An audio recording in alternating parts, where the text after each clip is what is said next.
Hello, my friends. If you've been paying attention to what's going on with me recently, you will know that I am out of town today, which means no video, at least not one of my own. This is a re-upload of DoomerPolitics', otherwise known as Doomer Media, his legendary video, Vaush is Unironically Evil. I know he renamed it. After some pressure, he changed it to Is Vaush Unironically Evil, but you know what? I'm sticking with the original title. The reason that I'm re-uploading it is because Doomer, he's a friend of mine, he wants to leave the internet. And he wants to just start anew with no baggage. And it's like, okay, fair enough, But I didn't want that video to disappear. Most people don't want that video to disappear. It's an incredible resource. And he said the main reason his channel is still around with all the other videos on it wiped is because the video needs to be seen by people. Otherwise, he would just delete the channel and restart. So I told him, you know what? I'll host it for you. I think it's an amazing video. So in case you missed it the first time, here it is. Vaush is Unironically Evil. Enjoy. Send me an email at vaushvideo.com with your perspective on the issue, with the intent of being critical, because I don't learn from praise. I guess I learn a little from praise, but I learn more from not praise, okay?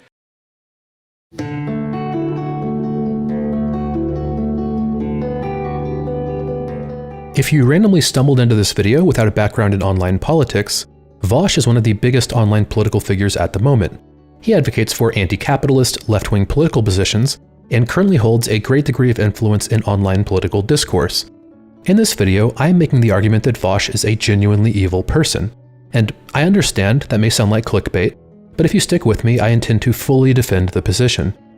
Timestamps are in the description if you would like to jump to a specific section, although the later sections do rely on claims made in earlier sections. In the description, you can find a link to the script, which has copious citations for every clip used and every claim made. Obviously, you don't need to read it, but do know I come bearing copious receipts.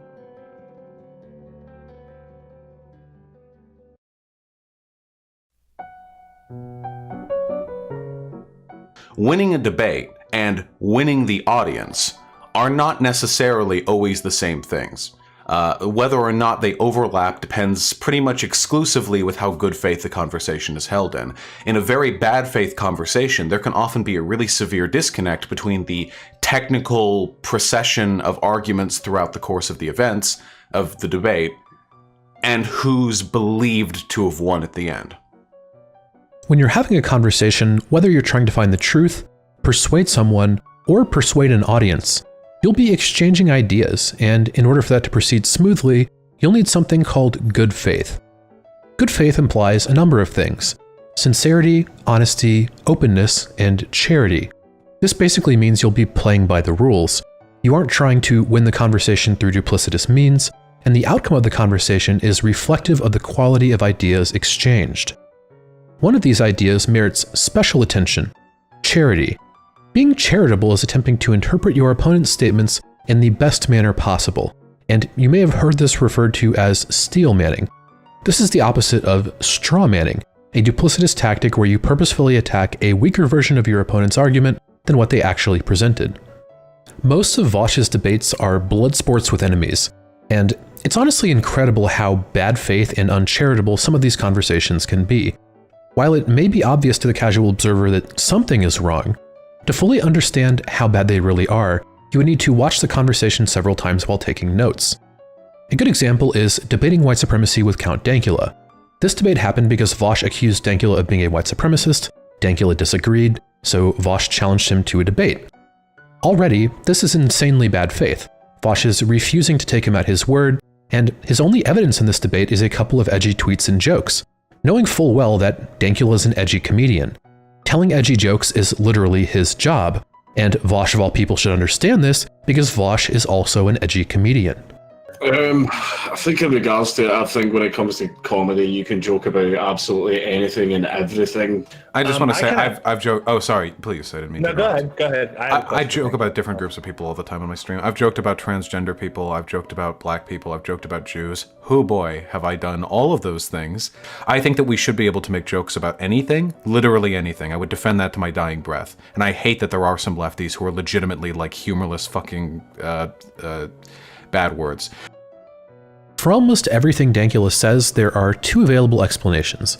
The good faith explanation is that this is an edgy comedian telling edgy jokes, while the bad faith explanation is that these are proof of racism. So, arguing that Dankula is a white supremacist because he told edgy jokes is, in the strictest literal sense, Vaush being bad faith and attempting to burn a straw man. Good faith isn't even possible here, but it's made all the more amusing by something we'll learn later in the debate. Dankula is not a white supremacist. This is the worst I've ever seen Vaush lose a debate, and to the best of my knowledge, Dankula doesn't even do debates. This never needed to happen, and it's a great example of how rhetoric can't save you if you are hilariously and totally wrong. The debate begins with the moderator asking both parties to define white supremacy. Just to clarify the term first. Sure, yeah. So, generally speaking, when I say white supremacist, I'm referring to a person who believes that there is A, some sort of fundamental distinction between the races, and B, one who believes that either the white race is superior in some empirical sense, or B, that we need to engage in policies or other social actions to prioritize that group of people. Person that feels that white people are superior to all other races and all other races are or should be subservient to whites and things should be done only for the benefit of whites. When they give their responses, they agree almost entirely, and they both basically give the Google definition. Both of these definitions are functional, so now that we agree on definitions, we can proceed in good faith, right? Vaush, do you have any issues with that definition? Yeah, that's not the actual definition at all. That's a highly unacademic definition of white supremacy. What that does is it sets the bar so high that there's no way to ever prove that anyone is a white supremacist because they would have to buy into a fuck ton of positions before they would actually fit that qualification. Do you see where this is going? After giving almost identical definitions that match the Google definition, Vaush denigrates Dankula's definition as being highly unacademic and tries to shift to a definition so vague it could reasonably apply to anyone. What Vaush is doing here is attacking anything and everything Dankula says, even if Vaush said the exact same thing a minute earlier. So less than 2 minutes in, and this is already a shit show. Here are some examples of bad faith engagement just from the first 6 minutes of this conversation. Yeah, cool. Well, hey, listen, if I believe it or not, I don't like the fact that there are white supremacists in the world. I doubt you do either. Now, think about this for a second. Wouldn't a white supremacist want more white supremacists in the world? This is an admission that Dankula is not a white supremacist, but Vaush continues to argue that Dankula is a white supremacist for the next 2 hours anyway. So instead, what I think would be more interesting is if I proceed under the assumption of good faith. This is a Vaush classic, a false claim of good faith while being incredibly bad faith. We'll be seeing this over and over again. Take note when Vaush claims to be doing a good thing, because he's probably about to do the opposite. Yeah, I have to inductively reason it, but I think for the purposes of the discussion, it's better to walk through my thought process as I come to discover your content and the way that you talk and engage with stuff, rather than presumptively making the accusation and then post-hoc going over all the assumed evidence. Did you catch that? Presumptively making the accusation and then post-hoc going over all the assumed evidence is exactly what Vaush did, and is currently doing. That's why this conversation happened. And this is what Vaush typically does when he accuses people of being fascist or Nazis. You're going to say the term, "It's just a joke," "Do you know what a joke is, mate?" or "I'm a fucking comedian" about 80 times over the course of this discussion. We're not going to have any way of actually reasoning out anyone's positions, and it will end up being a complete waste of time. So we're going to see how that goes. Are we going head first in and saying that it's just a joke, I'm a comedian, are completely invalid arguments that hold No. I just want to see how many times you say them. They're totally valid arguments, and I have made them in the past. Okay then, so basically you're probably going to ask me a lot about jokes I've made, and the actual arguments that explain these jokes, you're trying to preemptively discredit those arguments by going, oh, if I tell him this, he's probably going to say this, when what I'm going to say is a valid argument. The fact that you are preemptively defending the "it's just a joke" defense is very telling to the kind of conversation that we're about to have. This exchange is unbelievable. Vaush poisons the well by saying Dankula will try and use the "it's just a joke" defense, then concedes that this defense is valid.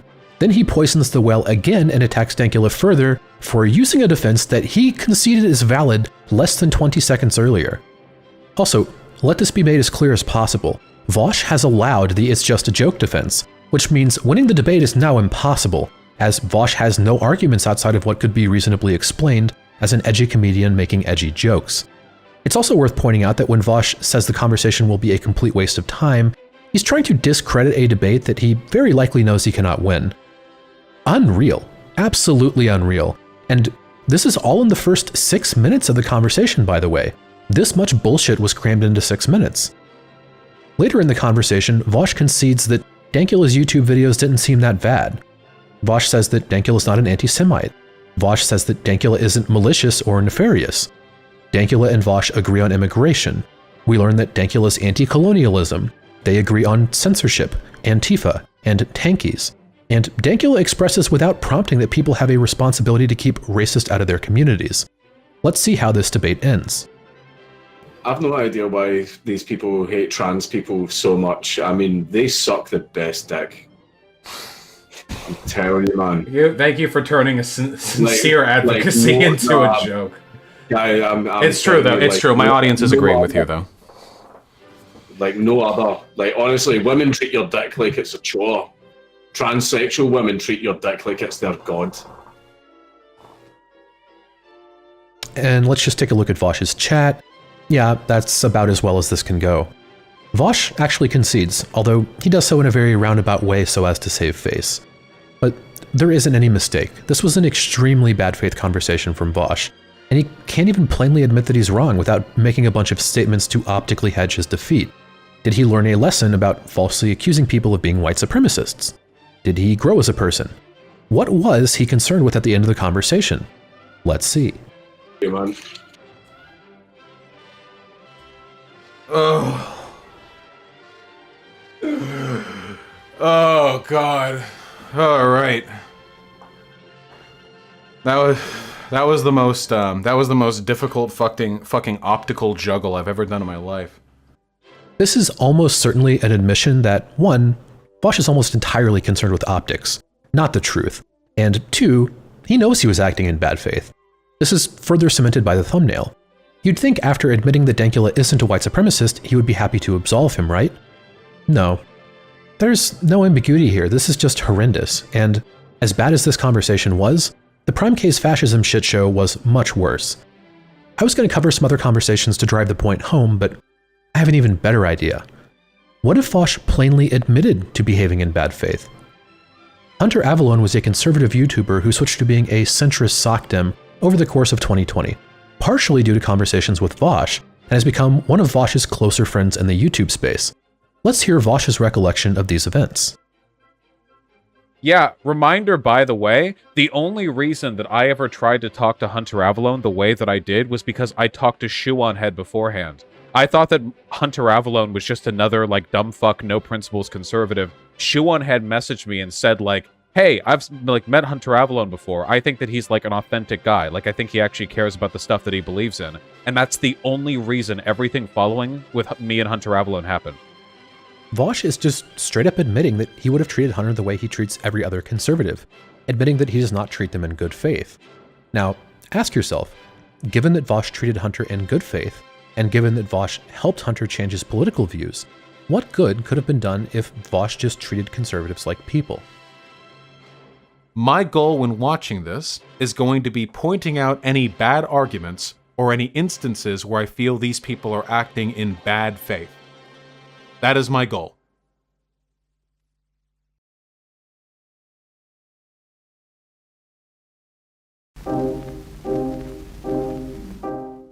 One of the benefits of the type of content that I do is that you never have to worry about me taking stuff out of context. When Vaush watches a video and pauses it constantly, it can be incredibly misleading. You may get the impression that you've absorbed the content because you technically watched it, but if you were to go back and watch the video Vaush covered on its own, you'd likely feel you were experiencing it for the first time. We're going to be looking at one of Vaush's videos that responds to a podcast by Sam Harris. Vaush only watches 6 minutes of Sam Harris's 113-minute podcast, or roughly 5% of the content, so 95% of the context is missing. Keep this in the back of your mind, because nearly all of Vaush's claims about Harris can be refuted with context from the other 107 minutes. It's also worth pointing out that Vaush is responsible for what he does with his platform. Vaush could have either listened to the whole podcast beforehand to address things with context, or gone over the whole thing, or not covered it at all. If it is the case that Vaush cherry-picked a small segment and misrepresented Harris's arguments, there's no excuse for that. Vaush chose to cover it on stream, and Vaush chose to post the video. so any misrepresentations are Vaush's responsibility. There's one thing to clear up before we get into the content: the distinction between interpersonal and systemic racism. Well, sure, but systemic racism doesn't even need racist people at the helm. Systemic racism perpetuates itself through, systemic inequality. If you have a society where absolutely nobody is racially biased, but black people start off with less, the way economics works ensures that they'll continue to have less, at least for a very long time. This is a topic Vaush discusses frequently, so he should not be confused by the distinction. On screen now are various quotes from the podcast Vaush is responding to that demonstrate irrefutably that Harris acknowledges the existence of systemic racism. One in particular should drive the point home. As I've already acknowledged, there is a legacy of racism in the United States that we are still struggling to outgrow. That is obvious. There are real racists out there. And there are ways in which racism became institutionalized a long time ago. Many of you will remember that during the crack epidemic, the penalties for crack and powder cocaine were quite different. And this led black drug offenders to be locked up for much longer than white ones. Now, whether the motivation for that policy was consciously racist or not, I don't know. But it was effectively racist. And how about another? How much of this inequality is due to the legacy of slavery? And how much of it is due to the ensuing century of racist policies? I'm prepared to think quite a lot. And it strikes me as totally legitimate to think about paying reparations as a possible remedy here. Of course, one will then need to talk about reparations for the Native Americans. Harris absolutely affirms the existence of systemic racism. What Harris questions in the podcast is the degree to which interpersonal racism plays a part in police use of force. This is crucially important because, as we can see from the video title, Vaush's main argument against Harris is that he denies the existence of systemic racism, which is demonstrably untrue. Let's see how this video begins. I'm going to make an effort to be as charitable as possible to the arguments that I hear. Remember what happens when Vaush claims to be doing a good thing. So how does Vaush present Harris's argument? We're going to quickly cover every single thing Harris says and every single time Vaush pauses. I will summarize these to move through quickly, but feel free to pause or check the script for sources if you're interested. Vaush begins by agreeing with Harris's claim and then vaguely gesturing at systemic racism, implying that Harris would disagree. But as we have already demonstrated, Harris enthusiastically affirms the existence of systemic racism. Get used to this pattern of Vaush agreeing with Harris's claim and then vaguely gesturing at Harris denying systemic racism, because that's almost the entire video. Then Vaush implies Harris believes in scientific racism and implies that Harris would deny the existence of systemic racism. Harris doesn't. Then Vaush responds to Harris misquoting statistics, and Vaush would be correct, but he has to throw in misinformation at the end. This should be the easiest win for Vaush in the world, but he has to insist that these numbers only apply to arrests and not incarcerations. This would imply that the state is less likely to imprison black people for violent crimes, when Vaush repeatedly argues the opposite, and the data shows the opposite. This is an example of a frequent trend. Even when Vaush says things that are true, he often exaggerates them to the point of falsehood. Then Vaush implies that Harris is attempting to justify racist policies, which he clearly isn't. Again, Harris proposed paying reparations in this podcast. Then Harris makes the most controversial statement of the podcast, and Vaush just agrees with it. Also, can someone please explain to me what low-level murder is? Honestly, I want an explanation. What is low-level murder? Then Vaush pauses to agree with Harris again, while trying to put words in Harris's mouth. Then Vaush implies once again that Harris denies the existence of systemic racism, and yada yada yada, you get the picture. Then Vaush says that Harris is strawmanning Black Lives Matter into only being about police reform, which Harris never said, and in fact Harris specifically called out systemic injustice in our legal system beyond simply the police. It's also worth pointing out that Harris explicitly made an argument for defunding the police in this podcast. And then Vaush does this. So let's give him a chance to respond. I don't even know what to say to this. Vaush has been ranting for 6 minutes at this point, and 20 minutes into his video, he's only played roughly 2 minutes of Harris talking. Harris doesn't get a chance to respond, my dude. Then Vaush accuses Harris of misdirection, while misdirecting. Harris is not a conservative. He takes every available opportunity to trash Trump, and while some people may point out that Vaush is only implying Harris is a conservative here, Vaush will go on to directly state that later, so the intention to communicate this idea is quite clear. Then Vaush accuses Harris of supporting militarized policing, when Harris explicitly condemned this in this podcast. Then Vaush just agrees with Harris on police brutality. Then Vaush starts to get incredibly bad faith.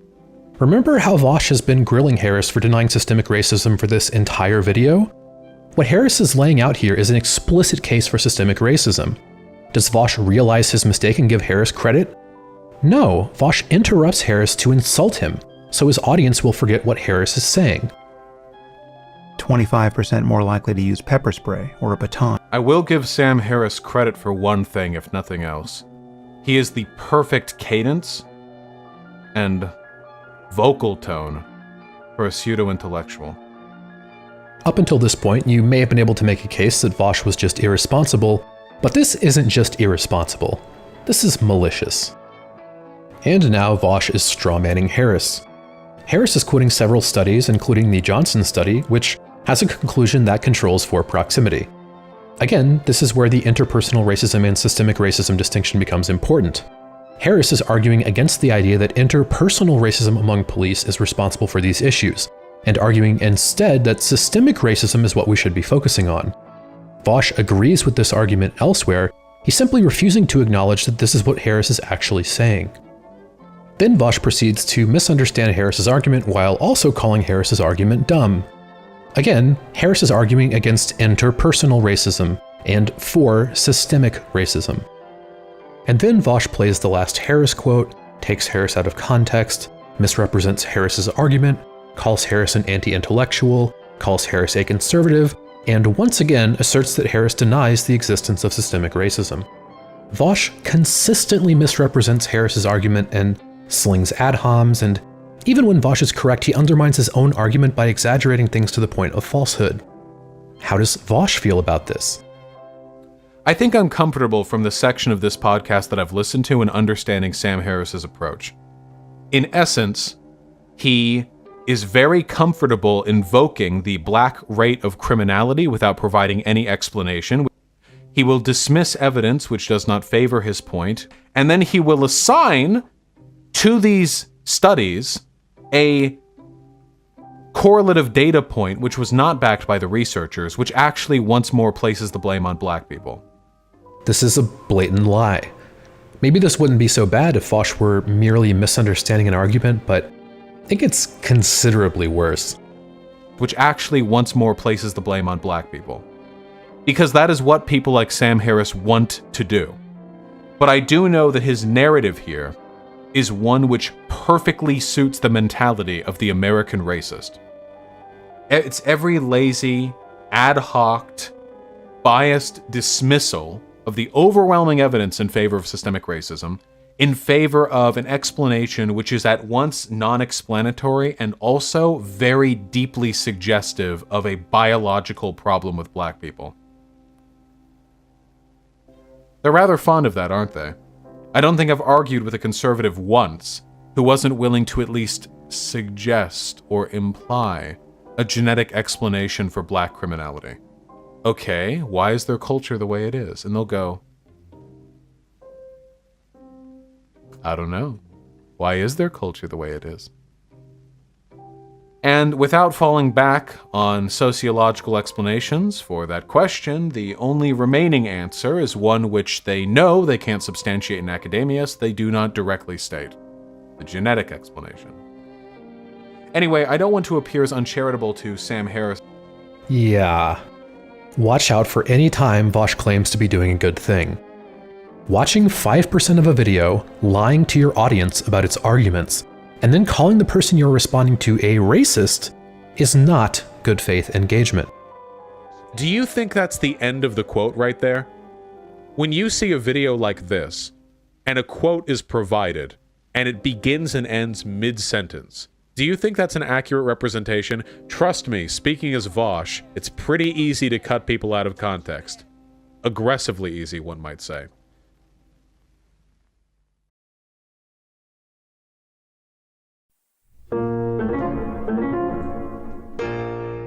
Equivocation is the weaponization of ambiguous language by assigning a single idea multiple meanings, then switching between them as needed. As it just so happens, I happen to have caught a great example of this on Twitter. Now, I'm not trying to be mean to Viv, I'm going to say nice things about her later, but this exchange was a perfect example of equivocation. First, Viv says that arbitrary means a system without rational justification. Then in her next tweet says that arbitrary can mean anything you like, because meaning is subjective. These are mutually exclusive, so which is it? If she's allowed to establish both meanings, she can switch between the definitions of arbitrary based on whatever best suits her needs at the time. This is the essence of equivocation, an unreasonable willingness to shift the meaning of words around based on whatever happens to be convenient. Vaush equivocates constantly, but in particular I'd like to discuss his insistence on calling the people he disagrees with Nazis. Now, imagine a scale of Nazism. On the far end, you have a person who's willing to violently establish an ethno-state. Lower than that, you might have attending Nazi rallies or saying things like, "The Holocaust didn't happen, but I wish it did." Below that, you might have someone who clearly questions the traditional Holocaust narrative but isn't committed to a rejection, or someone who clearly harbors racist feelings but isn't willing to do anything about them. Then way down at the bottom, you might have an insensitive boomer comment like, "There sure are a lot of black people on this beach." These are clearly not the same thing. The last is an insensitive statement that might belie racism or ignorance or cultural differences or any other number of things. It clearly doesn't demonstrate that someone is a racist, but it might be a behavior indicative of Nazi beliefs, so it's included as the very smallest possible hint of this belief structure. There's a reasonable discussion to be had about where the line should be drawn for someone to be considered a Nazi, but it's not reasonable to use the same term for all of these different behaviors. Now, I'm sure you can see where this is going. Vaush equivocates all of these behaviors into the single label Nazi and will freely apply it to people who don't even reasonably meet the lowest qualification. A good example is PewDiePie, who we'll call Felix, one of the biggest YouTubers with over 100 million subscribers. Vaush made 4 videos where he directly states or strongly implies that Felix is a Nazi more than 20 times. And I also think that PewDiePie is a member of the alt-right. Some kind of reactionary, fascist, neo-Nazi, maybe? Calling someone a Nazi is a serious claim, so Vaush would need a lot of evidence to justify it, especially over the Occam's razor explanation that Felix is just an edgy gamer bro. Here are all of the arguments Vaush makes to justify calling Felix a Nazi in those 4 videos. Now, this might seem like a good case, right? Nope. First, Felix has 100 million subscribers. Of course he's going to have some number of Nazis in his audience. Anyone with that many fans would. That doesn't mean anything, nor does the fact that some Nazis like him. The band Depeche Mode and Taylor Swift were both repeatedly endorsed by white supremacists and leaders of supremacist organizations, and these musicians all disavowed these supremacist groups in public statements. Are we going to assume that Tay-Tay is a Nazi now? Of course not. Felix also publicly denounced white supremacist and white supremacist groups repeatedly. Felix makes edgy jokes because that is his job, which Vaush should understand as he is also an edgy comedian. These 3 are ludicrous accusations that never should have been made, and while I understand that some people are particularly sensitive to jokes involving dressing up as a Nazi, this is historically very common. I can understand why you would be uncomfortable with this, but this is simply not evidence that Charlie Chaplin, Sarah Silverman, or Charlie Day are Nazis. Next, Felix withdrew a donation to the ADL, a Jewish organization. Now, that could be interpreted as a symptom of Nazi beliefs, but then you would have to wonder why would he donate to them in the first place? There's a much better explanation. Felix donated to them to try and do something nice, then realized they had publicly slandered him and withdrew his support as he didn't want to donate to an organization which slandered him in the past. For the record, Felix actually defended the ADL during this, while Vaush denigrated them. I don't think the charity is as bad as everyone says, but at the same time, it just didn't make sense for me to donate it to it. Hey guys, it's true. The ADL is actually like hot garbage. Not joking. It's real fucking bad. Now, I'll be honest with you. I hate the ADL. Now, what does it even mean that Felix didn't denounce the Nazis in his community enthusiastically enough? Who is to judge? Vaush? Felix made apology video after apology video during this period, and took other efforts to try and make it plainly clear that he does not support Nazis. At one point, Vaush details the kind of apology video he wished Felix had made, while responding to an apology video from Felix that met his suggestions. This is the second time Vaush has made a video responding to Felix apologizing for this. The evidence seems to suggest that Vaush would not accept any form of apology from Felix, so why would we allow Vaush to judge the sincerity of Felix's apologies? The Christchurch allegation is particularly silly, given that he released an almost 90-page manifesto and Felix is mentioned 0 times. He was not motivated by Felix. He was a deeply mentally ill and racist person trying to instigate a race war. As for the hoodie, Vaush admits that Felix is not wearing a Nazi symbol, even though he repeatedly tries to equivocate it as such. And was that a Georgian cross? Yes. Yes, it is. I didn't believe at any point that he, ordered it, haha, bros, this is going to be so good. For the Jew video, I'll wear this, and they would think it's the Iron Cross. I never believed that. Okay, so don't bring it up then. As for ER, the worst you could say is that Felix didn't do enough research before shouting him out, which Felix acknowledged and apologized for. Now, following people on Twitter isn't an endorsement of their views. In fact, following someone on Twitter doesn't even imply you necessarily know who they are. Okay, so we have a person with roughly 5,000 hours of content online, and the argument we're making for him being a Nazi is that he worked with Ben Shapiro, a Jewish person. Do I need to explain how irresponsible this is? This wasn't a one-off thing. Vaush made 4 videos about this, repeatedly accusing Felix of being a Nazi. Is that just looking at it on its own, this could just be from a gaming channel that has edgy moments. There doesn't seem to be a single piece of evidence to call Felix a Nazi instead of an edgy gamer bro, and Vaush made 4 videos about this. If the word Nazi applies to both Hitler and Felix, it ceases to carry any meaning. By accusing people that aren't white supremacists of being white supremacists, you are helping white supremacists. I have Vaush calling Ben Shapiro, Felix, Sagar Enjeti, Sam Harris, James Lindsay, and Jordan Peterson Nazis, or implying it so strongly that the accusation is unmistakable. And similarly, apparently Ben Shapiro, Felix, Antonin Scalia, George W. Bush, Thomas Sowell, Sagar Enjeti, Burgess Owens, James Lindsay, and Jordan Peterson are all apparently fascists, and I didn't even look for these specifically. I'm sure there are many more. This goes beyond an innocent misuse of language. Vaush purposefully equivocates these things to try and lambast his opponents as much as possible, and even in the most charitable reading, this is straightforwardly dishonest. Don't go crazy hyperbole calling everyone who ever does this a neo-Nazi.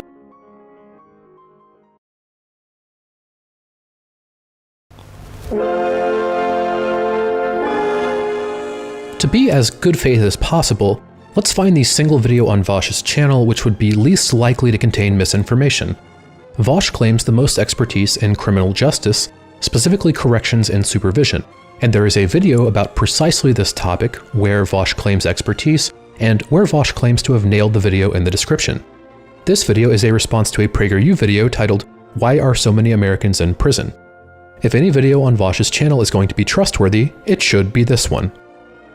This was put forward under the pretense of academic legitimacy. If you put all of this forward out of ignorance, I also think that's malicious. Actually, ooh! I did my baccalaureate thesis, months of research and dozens of pages of writing on the potential economic benefits of prison vocational programs. Let it first be known that I'm not defending PragerU or whoever this clown is. The premise of this video is disgusting, and nearly all of its contents are misleading.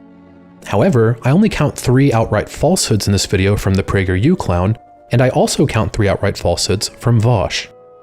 The first falsehood Vaush presents is a condemnation of violent and serious offenders, either that it would be necessarily bad or ineffective to provide rehabilitative services for these people, or that letting them out early would be necessarily bad, presumably because they would be more likely to reoffend. None of this is true. Violent and sexual offenses actually have some of the most effective rehabilitation methods, and these offenders have some of the lowest rates of recidivism when compared to other kinds of criminals. Furthermore, violent and sexual offenders get the worst treatment when going through parole and being assigned terms of supervision, so they could easily be the group that is most in need of help, given the premise that our justice system is too punitive and not focused enough on rehabilitation. every component of Vaush's claim runs contrary to the facts here. There's a reason why conservatives, like that kid, and the people who give him his money, are so interested in maintaining the status quo. And the reason for that is because felons can't vote. The second falsehood Vaush presents is that felons can't vote. Again, this is not true. In the vast majority of the country, felons can either vote upon completion of their sentence, or everyone outside of prison can vote. In the stripy states, some felons are permanently disenfranchised, but only in 2 states, Kentucky and Virginia, are all felons permanently disenfranchised. In some cases, felons may need to go through a process to have their voting rights restored, but it is still a blatant falsehood to say that felons can't vote, even in the region that Vaush is talking about. Keeping felons from voting is a deliberate effort to keep black and brown people from contributing their votes. Then Vaush goes off the deep end and claims felons can't vote because the state hates black people. Yikers. First of all, it's difficult to ascribe any motivation to an institution, as institutions are made up of an incredible number of different people and policies, etc. And this is particularly true for the US correction system, where most prisoners are in state prisons and jails, and each state has their own, sometimes wildly different standards for handling corrections and supervision. To ascribe motivation to the system as a whole is stupid on its face, but then to say the motivation is racism is just blatantly wrong. Now that Vaush knows about the vast restoration of voting rights, do you think he would admit that the state loves black people? I doubt it. That's 3 blatant falsehoods in the video on Vaush's channel, where he should have the greatest degree of expertise, and in which he claims to have done a great job. Most of his other claims are at least partially wrong as well, but I'm more concerned with claims that he absolutely wouldn't make with a genuine expertise in criminal justice. So, let's look at a few more. Our prison population is higher both per capita and in total numbers than any other fucking country on earth. How? Well, the real answer how is because of private prisons and because lobbying from those private prisons to increase both the number of crimes and the sentencing length of those crimes because they profit from it. It's to make people money. That's the actual reason why, by the way. It's not just because we hate black people. It's because we hate black people and we want to make a lot of fucking money off their suffering. Here, Vaush claims that mass incarceration resulted from lobbying from private prisons. No. Private prisons do not drive correctional policy. Private prisons account for less than 9% of prisoners, and an incredibly small amount of money is spent by private prisons on lobbying. In 2020, only $4 million was spent in an $80 billion industry. That is 1/200%. And if you go back a few years to 2014, the amount spent is under $500,000. This is particularly relevant because mass incarceration resulted from policy changes that happened in the 70s and 90s, long before private prisons had even the meager influence they carry today. Private prisons didn't cause mass incarceration, they leech off of it. This is a conspiracy theory that you could only peddle if you knew nothing about the substantive facts of the matter. Almost like they created a problem that they knew would disproportionately affect like black communities, and then introduced mass incarceration, which they get to conveniently extract slave labor from. Then Vaush claims that the state has an incentive to lock people up for slave labor. The idea that prisoners are a profitable labor force for the state is demonstrably untrue, as the cost of incarceration dwarfs the labor value of an inmate. The state has no incentive to lock people up for slave labor, but you don't need to take my word for it because Vaush admits this in another video. Next, let's look at some other criminal justice misinformation, this time about the police. And oh boy, where do we even begin? Vaush has a huge problem with spreading misinformation about the police. Let's begin with a few entire videos that are factually incorrect. First up is a video about Aaron Danielson and Michael Reinl.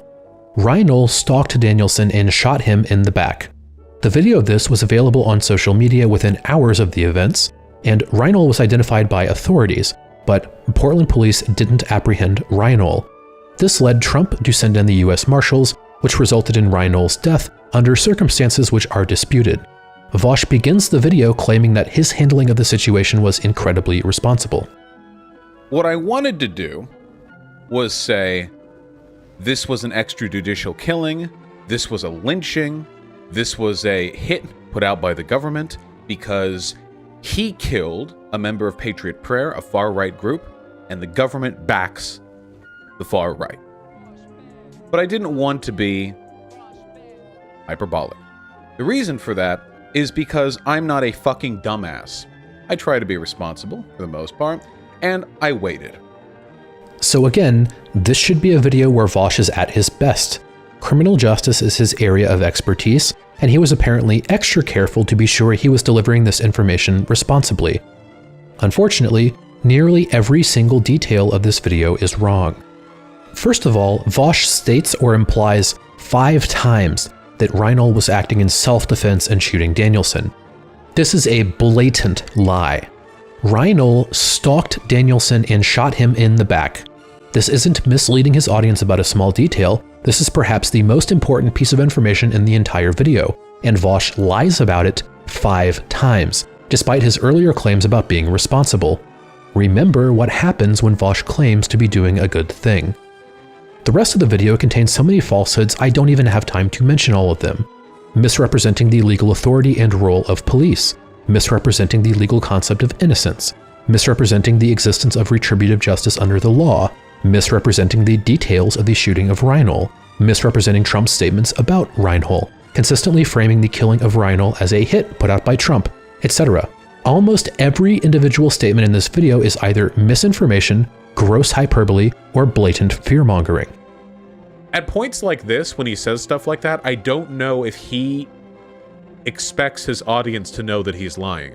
I genuinely don't know. When people watch that, do they think he actually fact-checked it, or do they think he's making a joke? I genuinely do not know.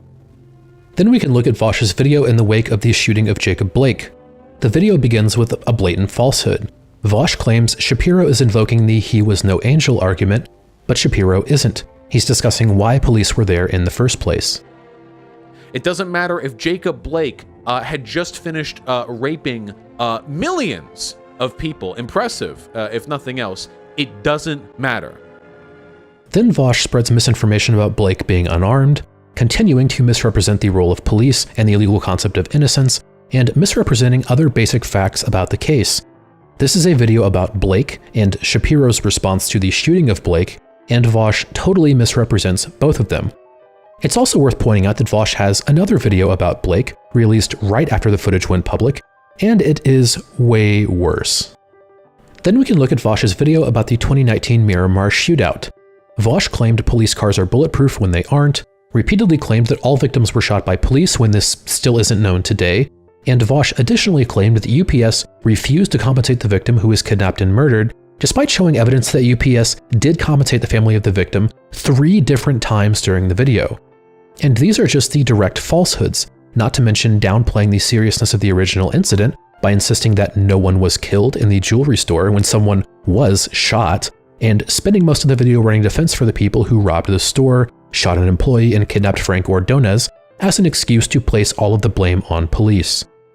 What about insisting the umbrella guy was an undercover cop when he wasn't? This guy. Part of that, kid. So we've got a person here who is essentially unidentifiable, at least by appearance, by way of the full black garb and the gas mask and everything else. Here's the thing that I know for a fact is happening. Undercover cops.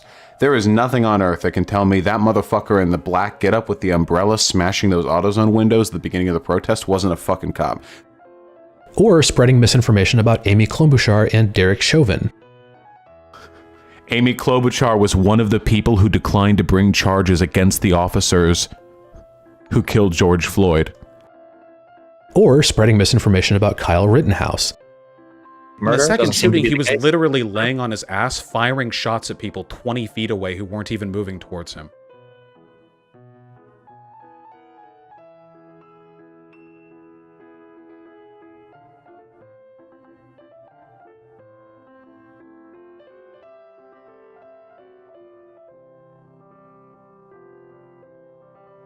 Or spreading misinformation about the Twitter cop planting evidence. Why did I retweet this? I'm such a fucking idiot, dude. I trusted the fucking headline again. Are you getting the picture? And keep in mind, this is only misinformation about his greatest area of expertise. If you aren't capable of covering breaking news without spreading misinformation, then don't cover breaking news. I'm not a news outlet. I don't do breaking news, you know. I'm not a journalist. I don't really have the training or the contacts necessary to update, get live information and verify it on the scene and then update. And I don't want to propagate misinformation. Speaking of which, if you aren't capable of talking about the police without spreading misinformation, then don't talk about the police. Is this really so complicated? Also, you may be wondering why Vaush is so consistently wrong about the police. the police don't want to protect American citizens. The police don't want to uphold the law. If they wanted to do either of those things, they wouldn't be behaving the way they're behaving now. What police want is limitless power.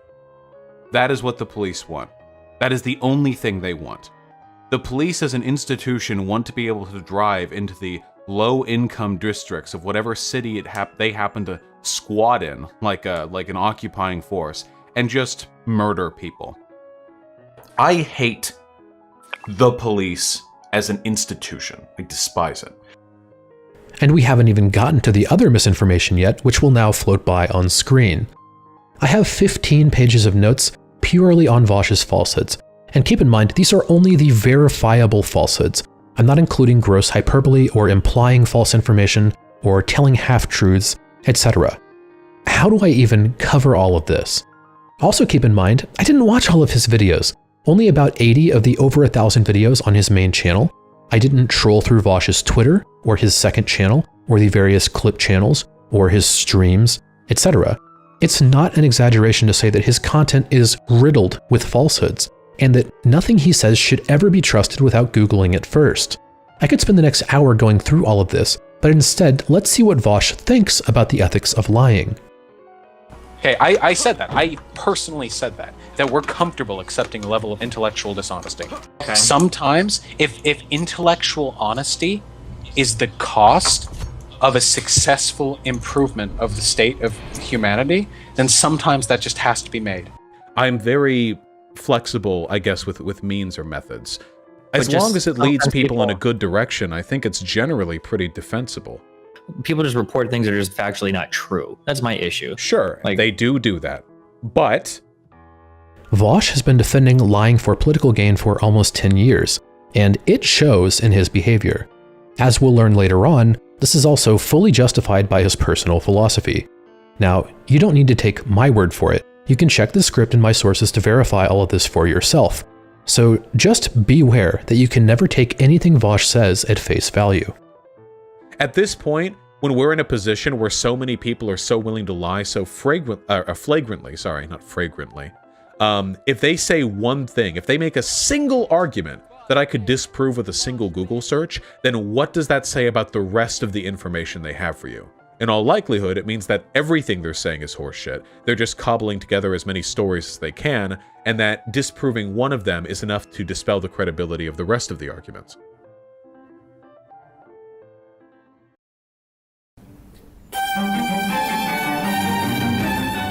There is not a good base of conservatives in this country.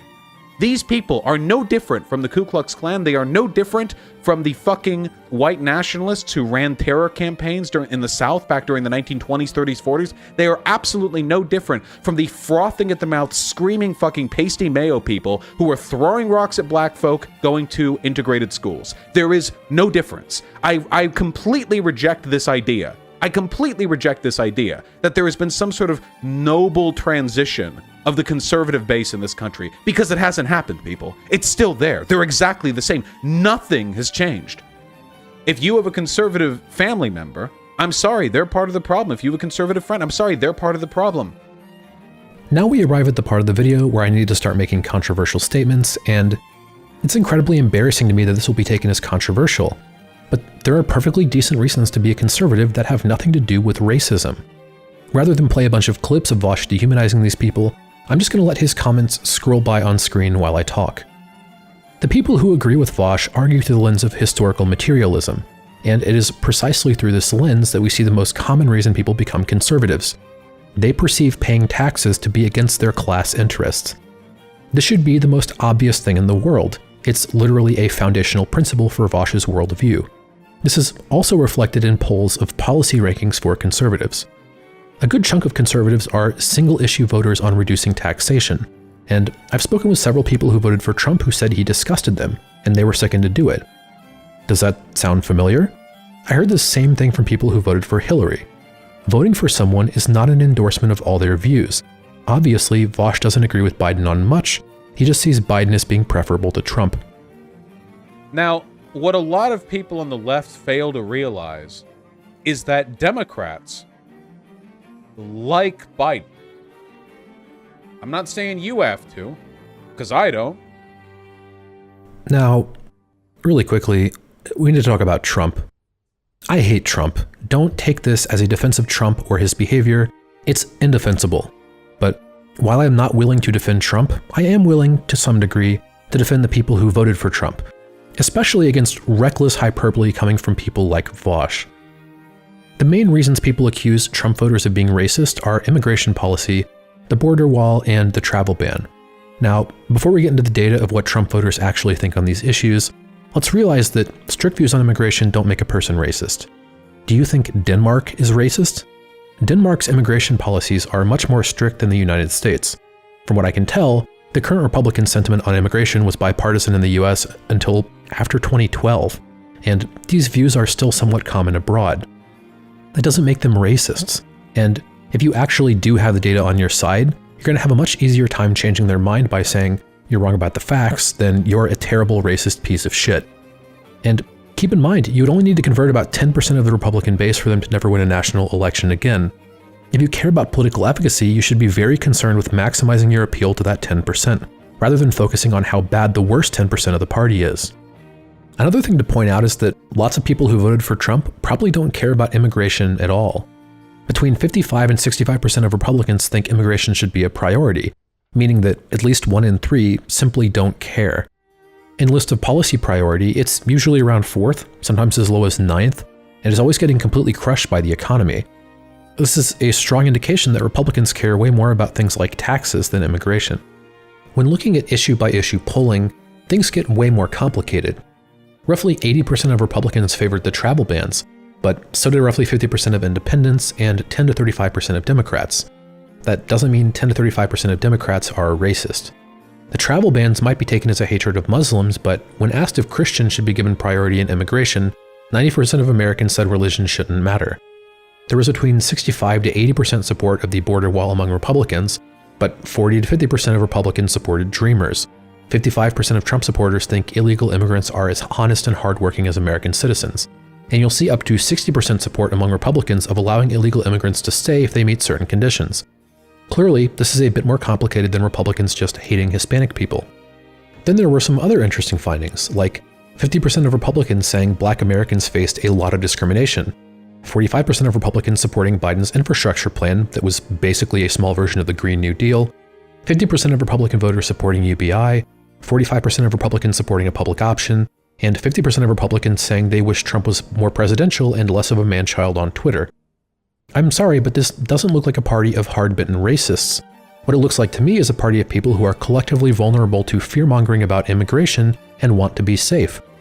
If you want to get through to these people, the best way to do that isn't to call them racists. If you accuse someone who isn't racist of being a racist, they are likely to write you off entirely. You don't get to complain about conservatives fixating on the culture war if you're in the trenches yourselves. The accusations of Republicans being fascists are honestly so hilarious, I'm not even going to bother finding sources. Perhaps the single greatest aim of the GOP is to dismantle the government, which is the opposite of what a fascist would want. Not to mention, Trump stacked the judiciary, which proceeded to unanimously rule against him, and his comical efforts to overturn the election. If these people are fascists, then they're very fucking bad at it. Now, you might think Republicans are rubes for allowing themselves to be consumed by fear-mongering, but this is hardly restricted to Republicans.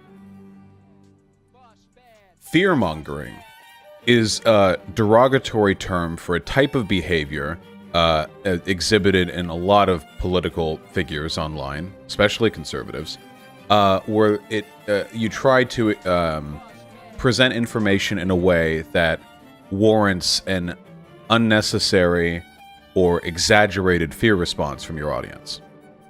This is from the Rhinal video. Now that you know pretty much every piece of information in this video is false, watch these clips and tell me what you think Vaush's goal with this video was. What I wanted to do was say, this was an extrajudicial killing, this was a lynching, this was a hit put out by the government because he killed a member of Patriot Prayer, a far-right group, and the government backs the far right. This was a hit. This was a hit on a political opponent. It could happen to any one of you. You realize that, right? And they will fucking kill you. They will roll up on your house like they are a rival gang, and they will perforate the front of your house while civilians flee to get their 8-year-olds out of the line of fire. It is impossible for me to describe the degree to which our society faces oblivion. We face oblivion. Yeehaw, boys. Here's your silver badge. Let's go do a lynching. Now you gotta wonder, every day of your life, are they gonna deputize a bunch of fucking white nationalists to gun me down in front of my house? Are they going to kill me without even announcing themselves? Are they going to kill my family? We face the greatest conceivable threat to our well-being imaginable right now as activists and left-leaning people. So you tell me, viewer, how did that make you feel? Are you vulnerable to fear-mongering? If you're willing to concede that you are, maybe Republican voters are a bit more sympathetic than you thought. And last, let's look at a few more hopeful clips. First, this was Bill O'Reilly's reaction to the murder of Eric Garner. However, I will say that upon seeing the video that you just saw and hearing Mr. Gardner say he could not breathe, I was extremely troubled. I would have loosened my grip. I desperately wish the officer would have done that. Eric Gardner was obese. He had asthma. He was in no condition to absorb what befell him. Yes, he should not have resisted. But all Americans, every one of us, should pity Mr. Gardner and his family. He did not deserve what happened to him. And I think Officer Pantaleo and every other American police officer, every one, would agree with me. He didn't deserve that. O'Reilly was basically Tucker Carlson 1.0, and in this video, he gets pretty close to calling the killing a lynching. O'Reilly unambiguously sides with Garner's family and against the police. There is no black man who could die at the hands of the police whose treatment they would not then defend or laud. What was Fox News' initial reaction to the murder of George Floyd? Where's the training of these guys? How do you not know the neck is that sensitive? And Sean, where is the officers that are standing near this guy who are willing to stand up and stop him? But the protesters are looking at what the local police have done, and they haven't arrested anybody. If you or I were caught on tape choking someone to death, I would assume that we'd be in prison by now. Why do you think the people on the ground feel like there has not been justice, and what is the White House going to do about that? Yeah, Martha, I can tell you, take the uniform off of that police officer, just have a man with his knee on another man's neck, there'd already be an arrest. Mm-hmm. And I don't need to wait on the feds. This is a violation of Minnesota state law. This is murder. And does anyone remember when Bernie Sanders had a town hall with an audience from Fox? Is raising a starvation minimum wage of $7.25 an hour, which has not been raised in 10 years, to $15 an hour, a living wage, a radical idea? No. Is making public colleges and universities tuition free so that all of our people have the opportunity to get a higher education in a competitive global economy, is that a radical idea? No. Is doing what every other major country on earth does, guaranteeing health care to all as a right. I live 50 miles away from the Canadian border. This is not a communist society up there in Montreal. They guarantee health care to all. They spend 50% of what we spend. Is passing a Medicare for all single-payer system a radical idea? And let's remind ourselves, what does Vaush have to say about all this? All of conservatism is built upon the exact same social principles that are perpetuated today by neo-Nazis. I understand this may sound a little bit facetious, but I assure you I'm being entirely serious when I say this. American conservatives are fascists. Now, I have been accused of being hyperbolic in this respect before, but I am not being. There is a large contingent of conservatives in this country, not all of them, but a large number of them, who just like it when black people are killed. And I think the first thing that we should learn from this story, I mean, what's the first thing we should learn here? Conservatives are evil? Great, easy, wow. And Republicans want to do that because Republicans are racist. I don't think neoconservatism and fascism are two, like, really, really distinct things. A lot of people in the Republican Party probably do just want to say the N-word and, like, throw rocks at black people. Ah, yes. Nuance. It's fine to not like conservatives, but it is not acceptable to act like everyone who votes Republican is a Nazi. Doing so is politically destructive, demonstrably untrue, and deeply counterproductive to progressive goals. We can talk to these people. We can work with these people. But that's never going to happen if we think that half of the country are literally Nazis. And I think that passion requires a lot of introspection, because there are a lot of people out there who think they're making the world a better place, when in reality they're making it a horrible place to live in.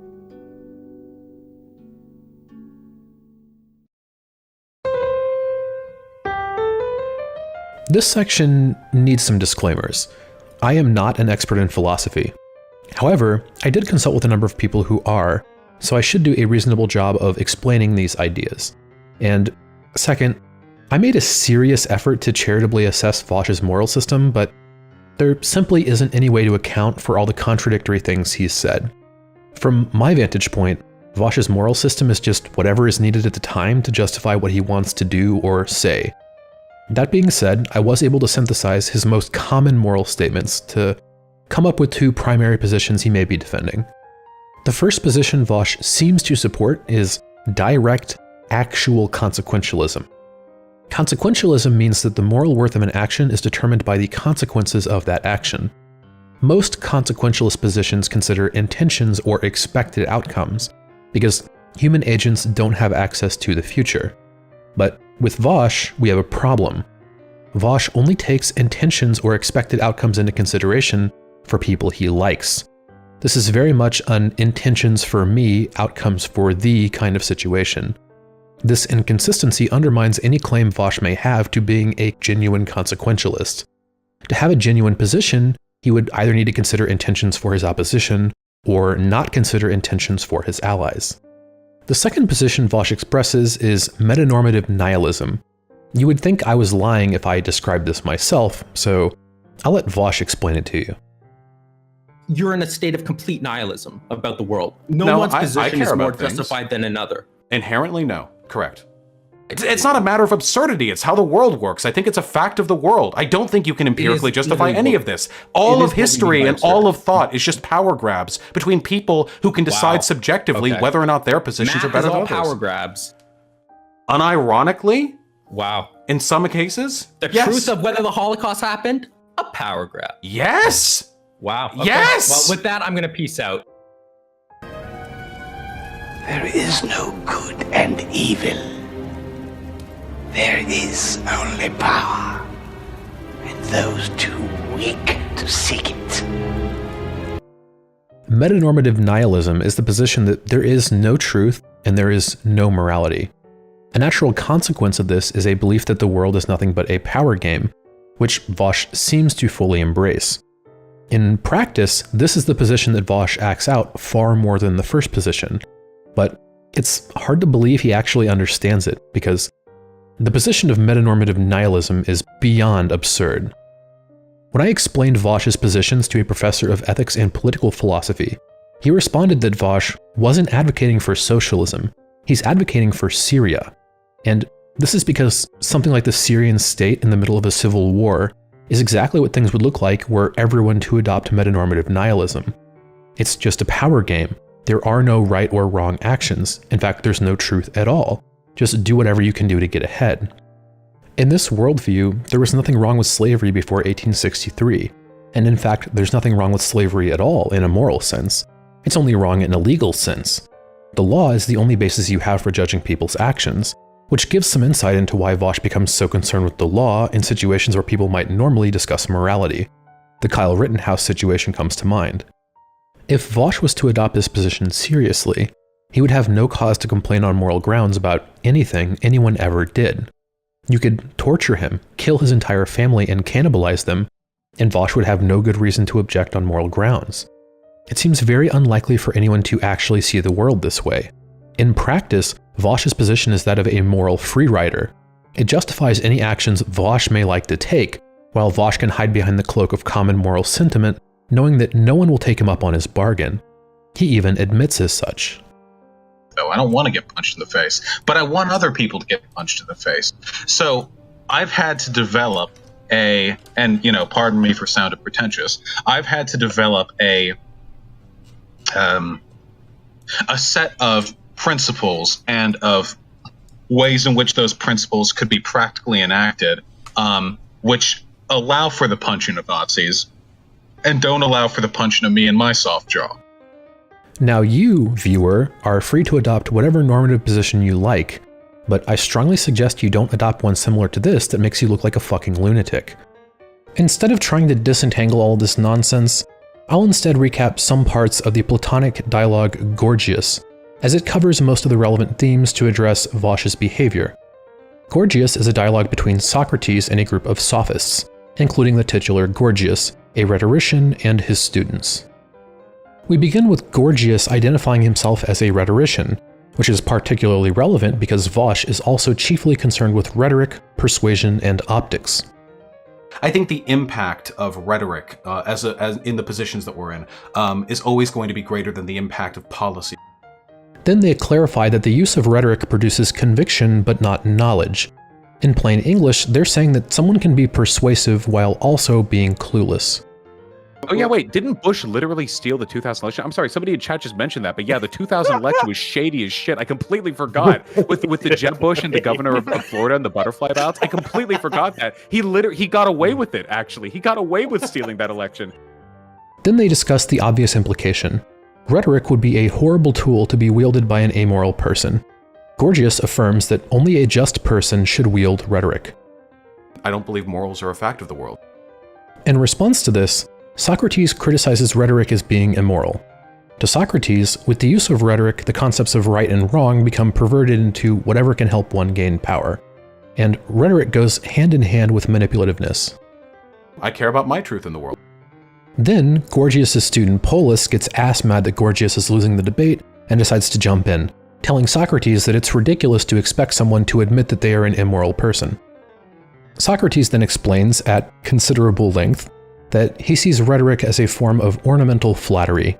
He explains that sophistry and rhetoric merely impersonate the legislative process and the administration of justice. This establishes a full critique of rhetoric. Number 1, rhetoric produces conviction, not knowledge. Number 2, rhetoric is a dangerous tool to be wielded by an immoral person. And number 3, rhetoric merely impersonates the greater arts of law and ethics. Furthermore, Polus's previous statement is particularly troublesome, because we can't expect someone wielding rhetoric to know whether or not they are just, meaning rhetoricians had the tools to enact evil without knowing whether or not they are evil.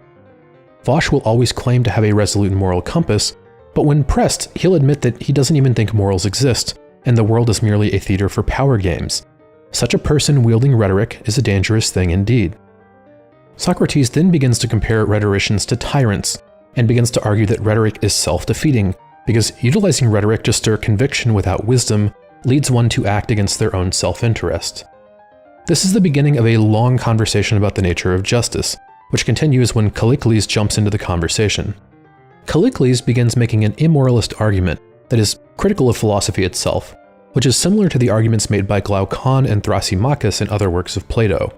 Callicles' position is very similar to Vaush's position, rejecting morality and embracing a might makes right mentality. While Vaush claims to be a socialist, he avoids ethical arguments for socialism, and now we can see why.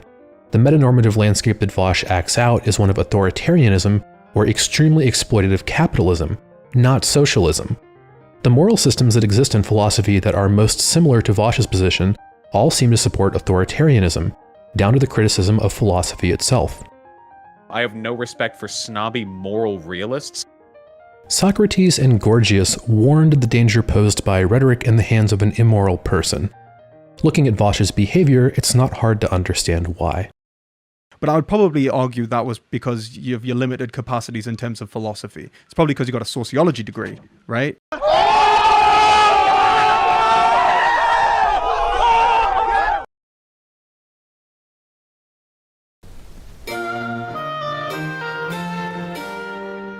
What is fascism in abstract? What is fascism in abstract? Really easy. It'd be great to get a definition from Vaush. Ah.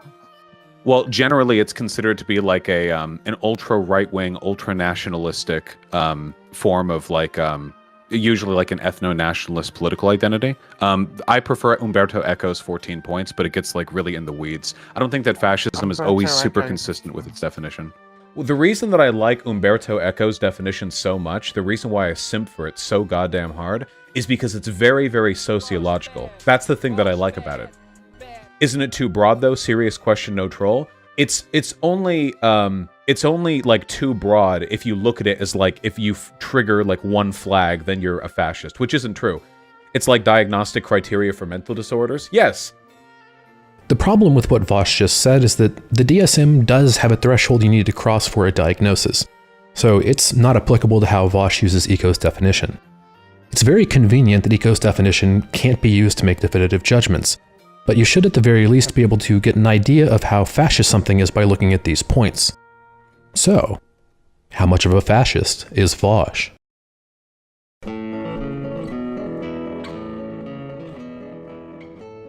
Positions are better than power grabs. Unironically? Wow. In some cases? The truth of whether the Holocaust happened? A power grab. Yes! Wow. Okay. Yes! Well, and I'm going to make every conceivable effort to be charitable. The Republican Party is literally mostly voted on by fascists. Take yes for an answer when somebody agrees with you, dude. But they don't agree with me. I have never met a Republican who agrees with me on anything. I have never met a self-described conservative who shared a single goal with me. The average Republican would have supported Hitler, 100%. Yeah, that's the easiest call in my life. I believe that the property rights of the wealthy should not be respected. I feel that their assets should be seized from them and that many of them should be executed for crimes against the workers of this country. Fascists in America have been trying to destroy this country and turn it into an autocracy, well, more of one, for generations. They aren't a burgeoning movement of youth. They're funded by billionaires. They're funded by bankers and oil moguls. They're funded by politicians whose dads and their dads' dads were politicians. There have literally been studies done on the authoritarian brain. Tend to be lower IQ, more fearful, more impressionable. We are going to see a resurgence of global fascism sometime over the next 20 years. We know what we're doing is right. We will improve society, whether society likes it or not. Donald Trump is a fascist, and the legislators for the Republican Party are fascist because they almost to a man back pretty much everything that he does. Do you really think it's that unlikely that the third branch of government would also, with judges appointed, by the way, by a fascist, might also have leanings in that direction? Have you ever read the book 1984? 1984 is literally my favorite. Okay, so it's a really, really good point, because the way that they alter the minds of the people in Right, Europia, it's through Newspeak. Yeah, is it Europia or Utopia? What do they call it? Neuropia? They call it Oceania. Oceania. Oh, fuck me. Sorry. So the way that one of their leading ways of changing the minds of the people in Oceania isn't by indoctrinating them, but by depriving them of the words to express any thought that's counterproductive to what the party wants them to think. You know? Exactly. So, It's a beautiful beautiful book. But that's not beautiful. Like, that's fucked up. You're essentially saying that people are too stupid and too immature and blah, blah, blah, blah, blah. So what we need to do is we need to dictate to them by giving them no other choice but to think certain things based on, like, the vocabulary and what? That's politics, and you agree with me. No, whoa. It's not, but it's kind of along the same ideas to where, like, well, we're just going to kind of get people to think what we want to think by just making all of the words mean this. Like, it's kind of the same thing. It's not the exact same thing, but it's kind of the same, along the same lines. The difference is that we're doing what we're doing because we genuinely believe that there is a large group of people out there who are suffering because we haven't done this fast enough. Okay? That's why we do it. Now, I understand that from an objective standpoint, this might sound like fucking dictatorial language 101, but what do you have to fear from us? But I've shifted a fair degree away from authoritarianism over the past couple of years. Just to be clear, my point isn't to prove that Vaush is a fascist. He clearly isn't. However, this is not a functional definition of fascism. There's far too much ambiguity to simply call anyone you dislike a fascist. And for the record, Vaush does meet more of these criteria than almost anyone he calls a fascist, which is amusing, but it doesn't mean much beyond Vaush should stop calling everyone fascists. Vivian gave a much more salient definition in the Prime Case Fascism shitshow. So fascism, very, very simply, I think it is perfectly reasonable, colloquially, right, to define fascism as ultra-nationalism with a desire to purify the bulk of people based on their immutable characteristics or of behaviors deemed degenerate through religious means. That's it. That'll do. Good definition. It also rules out nearly everyone Vaush calls a fascist, and Vivian agrees. For the love of fucking God, Pisco, stop fucking lumping me in with Vaush when I'm quite clearly saying that I think he's being irresponsible in his rhetoric, and I disagree with his idea that, like, George Bush is a fascist, okay? Like, people will say to me, right, oh, you just call everybody fascist, right? And I would really love to be sitting here right next to Vaush as Destiny comes in and says, this is fucking inappropriate, this is what all the fucking lefties do, like fascism's lost all fucking meaning, or like that was the general gist of like what he was saying as he came in. I would love to be able to fucking sit here and go, oh, that's fucking bollocks, Destiny, actually, shut the fuck up. But I can't do that when I've got a dude next to me fucking sitting there going, well, actually, like, I think it's perfectly reasonable to just jump in and call like Bush a fascist, right? Even Vivian, someone who is almost totally aligned with Vaush, finds these empty accusations of fascism tedious and irritating. While Vaush certainly isn't a fascist, it is worth mentioning that he has far more authoritarian tendencies than he lets on. What does Vaush think he should do if people disagree with him past a certain point? Yeah, of course, that's subjective morals. The only thing you can really do with people who disagree with you at that point is kill them. If a person disagreed with that, I would have to kill them. I'm going to keep going back to that argument a few times, so I hope you don't mind hearing it. And I'd be more interested. Anyone who disagrees with you ethically should die. How many times do I have to repeat this? If they have if they have huge presuppositional differences with me on ethics and what is and is not good, then yeah, that's how history has worked. Does Vaush have any self-doubt about his behavior? We know what we're doing is right. I know my positions are sound. I know the things that I do here on my platform are good, or at least I don't really care if he would argue that they're not. Yikes. Look, I'm not saying Vaush wants to be a dictator, but what I am saying is that there's enough troubling material here to merit genuine concern. Maybe I should stop calling people fascists if my audience can't handle it, okay?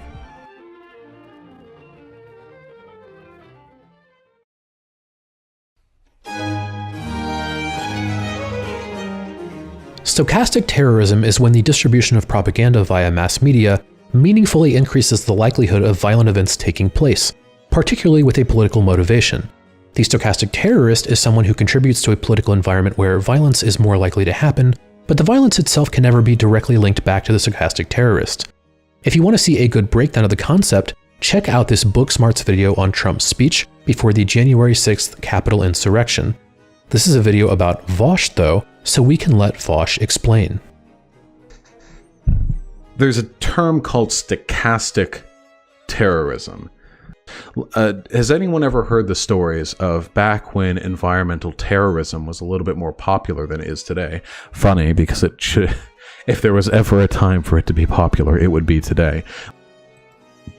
If the chainsaw ever hit that stake, the belt of the chainsaw is designed to cut through wood, not steel. The belt would break, meaning that the chainsaw, spinning very, very quickly, would send a belt laced with razor-sharp spikes flying out in any direction, damaging equipment, and if there was a person nearby, very likely them. People were injured and sometimes killed from this practice. I'm not taking a stance on this right now. I am personally not in favor of the idea of stochastic terrorism against like loggers or whatever. I don't think that's a particularly effective way of making the world a better place. Though I can't really blame the motive. Imagine explaining stochastic terrorism to your audience and then pausing your explanation to engage in stochastic terrorism. Twice. Vaush both implicitly and explicitly endorses environmental terrorism here, which increases the likelihood of environmental terrorism taking place, although it could never be linked directly back to him. Quite incredible, but this is only the tip of the iceberg. Trump never directly called for violence on January 6th, but he didn't need to. What Trump was trying to do was convince his audience that their country was being stolen from them and they need to take it back. The speech was meant to build a sense of unity and terror in his audience. Then it ends with this. We are going to the Capitol. We're going to try and give the weak Republicans the kind of pride and boldness they need to take back our country. Is this a direct call for violence? No. However, you would be lying if you said this didn't increase the chance of violence taking place. That's what stochastic terrorism is. However, Trump's speech has a cloak of plausible deniability.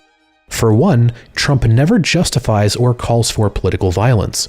Violence is a logical outcome of what he's saying, but there is a natural defense that fear-mongering and getting people riled up is simply what politicians do.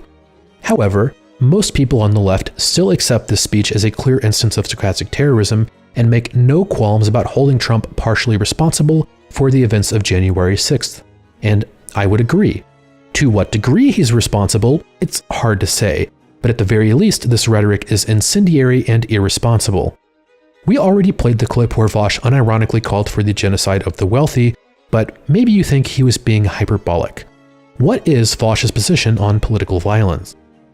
You know that whole joke I do with political violence is wrong, always wrong, never do it, not even in Minecraft, it's immoral to hurt people thing? And it's always with a wink and a nod, and everyone knows my real position. You guys know I do that, right? Yeah. I have like 30 clips of this going back a decade. Vaush is an open advocate for political violence. This is the first major reason Vaush engages in stochastic terrorism. By openly advocating for political violence, he is clearly increasing the probability that his audience will engage in political violence. Then we have Vaush's open advocacy for a violent revolution, including comments that imply anyone in favor of capitalism is a fair target for violence. Vaush explicitly mentions social democracy here, saying social democracy may be the biggest obstacle to his desired political system. For those of you who don't know, social democracy is as far left as you can go economically without being a socialist, so Vaush is in favor of murdering anyone who isn't a socialist if that is what it takes. This would all be bad enough, but we haven't even gotten to the main point. Vaush's spreading of misinformation about and inciting hostility towards the police. You don't just like, oh yeah, we're rolling through the hood. Oh, hey, watch out, watch out, watch out. So when police officers kill somebody, as they often do here in America, this is the police!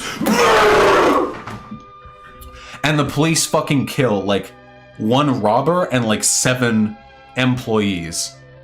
The police think of your rights as an obstacle in between them and the sick John Wick movie scenes they want to enact on you in your living room, okay? Your human rights and your legal rights are nothing but a bureaucratic impediment to them getting to do their sick kickflip into headshotting you from 2 houses down the road, the bullet passing through a 5-year-old and a dog on the way, okay? It's just an inconvenience to them. Quick, now bring me that ID! I didn't say Simon Says. first, let's look at the scale of officer-involved shootings in the United States. According to the Washington Post database, which seems to be the best source since it started in 2015, there are less than 1,000 officer-involved shootings a year, from something like 65 million police interactions. Compare this to 435,000 deaths from cigarette smoking, 112,000 from obesity, 85,000 from alcohol, 43,000 from traffic accidents, and 16,000 from Advil overdoses. Nope, I can't do math. Never mind. Listen, I'm a sociology major, okay? Listen, I didn't pay attention in stats. Just whatever. Of the 1,000 people killed per year by police, roughly 64 are unarmed. But this is still misleading because almost all of these unarmed people were actively resisting arrest. When you narrow these statistics down to people who are unarmed and aren't resisting arrest, you are dealing with less than 5 people a year. Do you believe one individual anecdote is more meaningful than the plurality of evidence? No. There is no serious argument that officer-involved shootings constitute a pressing health risk, an epidemic, or even a systemic problem. Officer-involved shootings are incredibly rare, and you are 8 times more likely to be struck by lightning than to be killed by police when you aren't resisting arrest. This is relevant because Vaush clearly implies that the police enjoy killing people, and do so for no good reason, which simply doesn't happen. On the other hand, police have a greater than 10% chance per person per year to be the victims of violence, and there were more than 1.2 million violent crimes in the US in 2019, for a roughly 1 in 272 chance of being victimized per person per year. This means that while being unjustly killed by police is not a rational worry, being the victim of violence in the United States is, and this is especially true if you are a police officer. And last, and this was incredibly surprising to me, there isn't any strong evidence to suggest that police-involved shootings are racially motivated. I'm not just talking about the Fryer study, which was much publicized and discussed. I spent a day looking up meta-analyses and systematic reviews of officer-involved shootings and didn't find a single paper that unambiguously made a connection between the victim's race and the chance of a police shooting. I expected this segment to be talking about effect sizes and putting the scope of police racism in context, but every single review I found suggested a weak or non-existent connection. In Klom's 2010 review, only 2 of 17 studies suggested a positive correlation between victim race and police use of force, while 8 studies suggested no correlation. Harris's 2009 review states, "The seriousness of the offense and the behavior of the suspect appear to have a substantially large impact on how the police behave in comparison to an officer's personal beliefs and characteristics or their organizational environment." Bulger's 2015 analysis states, "The increased likelihood of force for these groups were 1.064 minority suspects," but goes on to say that of the variables that were correlated with use of force, 4 lost significance when adjustments for publication bias were made: offense seriousness, number of officers, suspect race, and suspect demeanor. Again, this was shocking to me. I expected to be putting evidence of police racism in context, but I spent a day trying to find and understand as much as I could and found no credible evidence that the victim's race has anything to do with officer-involved shootings. That isn't to say that there is no demonstrable racism in police use of force generally, but these findings are far more nuanced than what Vaush presents. And you might be wondering, if that is the case, why don't we hear about white unarmed innocent people being killed by police? I don't know, but they definitely exist. I'm not willing to go into the anecdotal details because that's how we got here in the first place, but just know that there are actually more cases of unarmed white people who aren't resisting being killed by police than people of color. From a propagandistic standpoint, if you're watching content like this, and the arguments that are being made seem to be formed from cherry picking rather than like data, then there's probably not much merit to the claims that are being made. I don't actually mind discussing like what would be conservative policy. I just wish it was more fact-based. Then beyond the rampant misinformation, Vaush also engages in performative cruelty and dehumanization of police. This video is responding to a video of a police officer having a nervous breakdown, and Vaush does admit this. And I agree, this does seem to be one person having a nervous breakdown. Okay, so let's recap. This cop is having a nervous breakdown, posts a video to TikTok, then the video blows up, so now this cop is in the national news and is the center of attention for what might be the worst day of her life. Let's see how Vaush handles this. The thing she was going to say at the end was, all I want are my lynchings back. But even this woman, even this highly upsettable human being, it's pretty obvious nothing happened, but this woman is freaking out about it anyway. Which brings me to the actual issue with this, because I don't particularly care if one of the, 700,000 cops in this country is kind of wonky. I don't particularly care that much. You know what I do care about? The fragility. I think that this woman and the support that she is seeing on social media is deeply frightening. So I hope, and I encourage all of you to get on this, that we all make fun of her as aggressively as possible. Legitimately sickening. If you didn't know what performative cruelty was before, now you know. Vaush is calling on his community to harass a woman who is in the national spotlight for having a nervous breakdown. And what's worse, his audience seems to have no empathy for this situation at all. The goal here is to inspire contempt of a person that you don't like. This situation has nothing to do with the police. This is just the worst day of one woman's life, who happens to be a police officer. We have no idea what happened. She may have just been shot at. She may have just had a miscarriage, or maybe nothing happened, but it doesn't matter. This behavior from Vaush is absolutely disgusting, and the response from chat makes it abundantly clear that his audience is not capable of empathizing with police officers.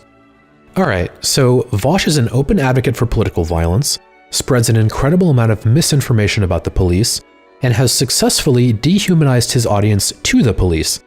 How might this amount to stochastic terrorism? On August 23, 2020, Jacob Blake was shot 7 times by police officers in Kenosha, Wisconsin. This immediately led to civil unrest around the United States, including a riot in Kenosha. At this riot, 2 people were fatally shot, and a 3rd was badly injured. Vaush is usually concerned with the sociological causes of events, not the individuals involved.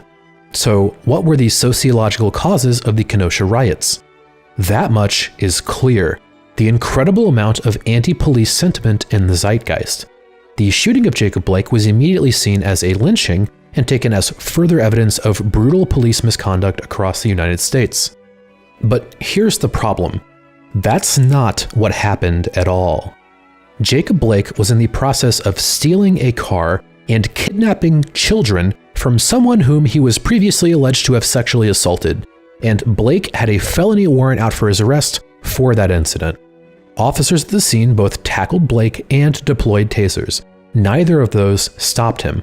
Blake was armed with a knife. It wasn't in his car, he already had it. Blake wasn't just resisting arrest, he was flagrantly ignoring officers' orders while in the act of committing multiple felonies, including kidnapping children. Officers fired on Blake when there was literally no other choice, aside from allowing him to steal a car and presumably start a car chase that may impact innocent civilians. If ever in history there was a justifiable police shooting, it was this one. And they should do that.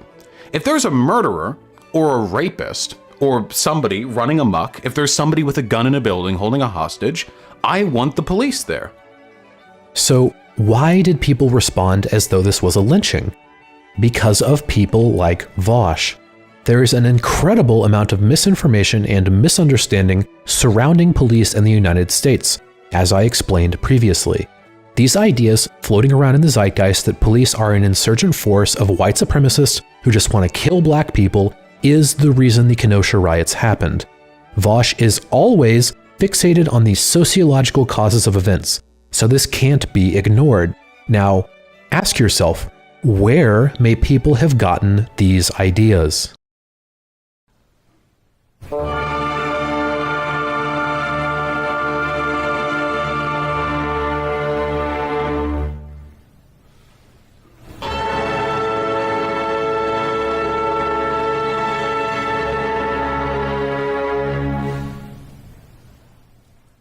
They're trained, they're taught from day one at the academy that they are these warrior kings, these aggressors whose job it is to walk amongst the peasantry, to keep order, this killology philosophy. And it makes them angry, it makes them defensive, it makes them paranoid. I want you to really take a moment to consider the fucking black hole that cop has instead of a heart. Yeah, cops do think civilians are subhuman, by the way. 100%. They do. They 100% do. Cops don't give a fuck about lawful protest, okay? I soft talk this shit pretty often. There are some good cops, but I want to be perfectly clear about this. As an institution, the police think of your rights as an obstacle in between them and the sick John Wick movie scenes they want to enact on you in your living room, okay? Yeehaw, boys. Here's your silver badge. Let's go do a lynching. Then the dipshit fucking 85 IQ high school bullies who go get a job as a cop because they want to beat up all the people who they think took Stacy away from them before prom. Cops are such fucking pussies, bro. Every interaction with the cop is like a fucking you're playing Russian roulette, except somebody else is holding the gun. Because the police, as we all know, are a gang. I think privately, and I do believe this, by the way, I think oftentimes these cops just think of themselves as like rogue warriors against the degeneracy of society. And a lot of them, because cops overwhelmingly voted for Trump, probably just think that the world would be better if there were fewer non-white people in the country. The government has decided it is okay for police to just fucking kill you.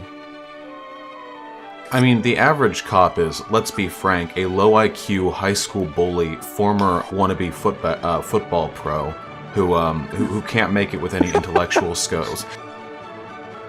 And it is the fucking mafia. This is mafia. The cops are a gang. They're a gang in the commission of the state, but they are a gang nonetheless. They operate identically to a mafia. Identically. And they will fucking kill you. They will roll up on your house like they are a rival gang, and they will perforate the front of your house while civilians flee to get their 8-year-olds out of the line of fire. It is impossible for me to describe the degree to which our society faces oblivion. We face oblivion.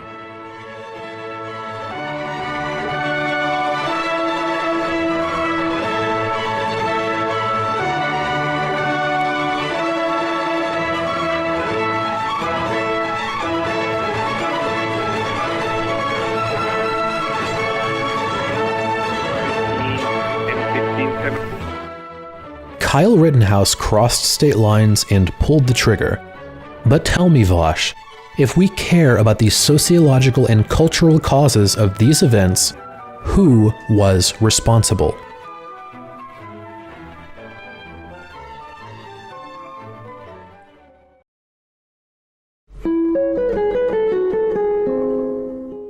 So now we return to the title of the video. Is Vaush evil? Well, according to his moral system, all that matters are outcomes.